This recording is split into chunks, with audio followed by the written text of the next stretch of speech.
এখনই। আসো। এই ভোলা, আমাকে 10টার সময় ডাক দিয়ে দিস, অফিসে যাব। ধর্মতলার যে অবস্থা, এত জ্যাম, আর 24 পরগনা থেকে আসলে তো কথা ছিল। কে কে? দাদা আমি নরেশ। নরেশ? হ্যাঁ আয় ভিতরে ভিতরে।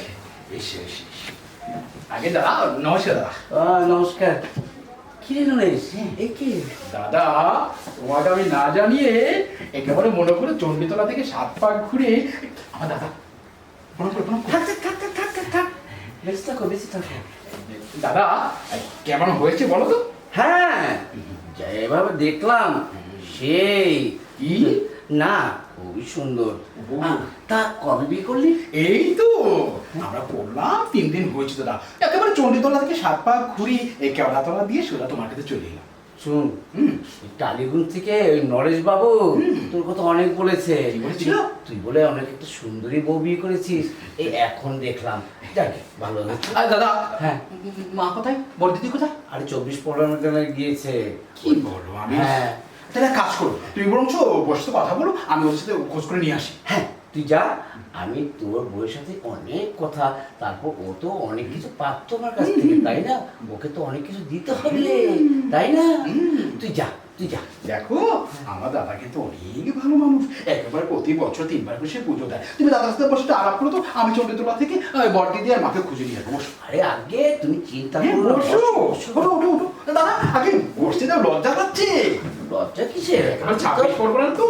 আমি তো আর পড় না, তুই যা। হ্যাঁ, তুমি তো পড় না, তাই বেঁচে একটু ধর না। ঠিক দাদা, আমি একটু আসছি। হ্যাঁ হ্যাঁ, তুমি থেকো দাদা। শুনো, আমার ছোটটা তোমাকে বিয়ে করেছে ভালো কথা, কিন্তু তুমি যে ওকে বিয়ে করলে, হ্যাঁ, কি দেখে বিয়ে করলে? কিছু দেখে বিয়ে করেছো নাকি ওকে দেখে বিয়ে করলে? হ্যাঁ, জি দাদা, আমি ওকে দেখে বিয়ে করেছি। সর্বনাশ! শুনো, এই জামানাতে কেউ কেউ দেখে বিয়ে হয় না, ওর মাল থাকতে হয়। টাকা যদি থাকে, বাড়ি সম্পদ, গাড়ি বাড়ি, ব্যাংক ব্যালেন্স এগুলি থাকলে তাকেই বিয়ে করা যায়। ওর তো কানাকুড়ি নেই, যা তো সব আমার কাছে আছে। শুনো, আমার কাছে 200 বিঘা জায়গা, ব্যাংকের মধ্যে জানো কত আছে? 20 কোটি টাকা। আর ও অগণিত সম্পদ তো আছেই। ও কানা পুড়িয়ে দিতে পারবে না তোমাকে, সারা জীবন সুখে রাখতে পারবে না।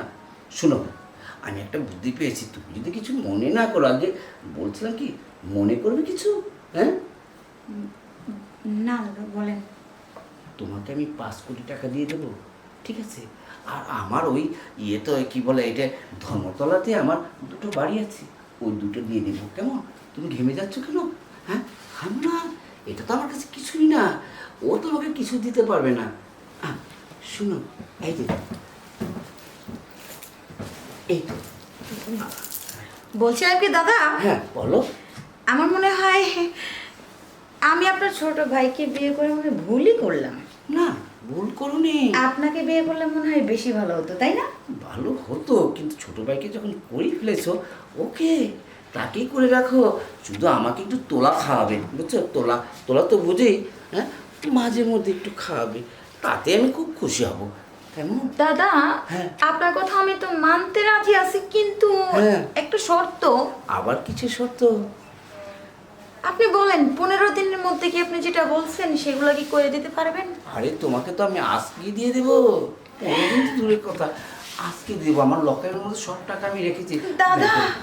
তাহলে আর দেরি করবো না, চলুন এখনই। আসো।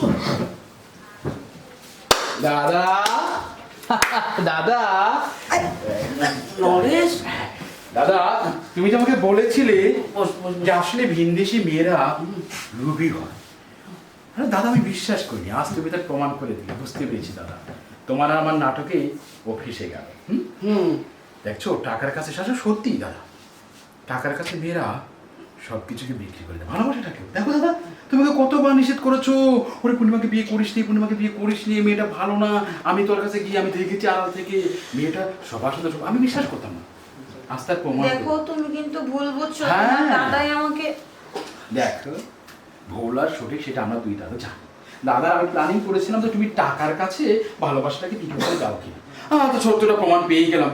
দাদা তুমি ওকে সুন্দর মতো ভদ্রভাবে বাড়ি থেকে বেরিয়ে দিতে পারো, যেন আমি তোকে ঘাড় ধাক্কা দিয়ে একেবারে চন্ডে তলায় ফেলে দিই। শুনো, তুমি ওখানে গেটে যে ওখানে 5টা টাকা আছে, 5 টাকা? হ্যাঁ, এই 5 কোটি না দিয়ে তুমি 5 টাকা নিয়ে ওখান থেকে চলে।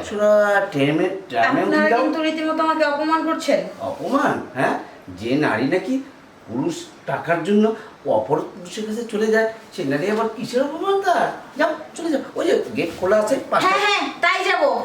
কারণ আবেগ দিয়ে জীবন চলে না, জীবন কিন্তু টাকাই চলে। যেখানে টাকা আছে সেখানে আমি আছি। 5 টাকাতে 2 টাকা বাদাম খেও, 3 টাকাতে ট্রাম ভাড়া দিও। হ্যাঁ দাদা বাদাম দাদা একেবারে পচা বাদাম। হুম দাদা শুন, ফ্রেশ হোক, আমরা ধর্মতলা যাবো। হ্যাঁ চলো, আমি তো যাবো ঘুরতে।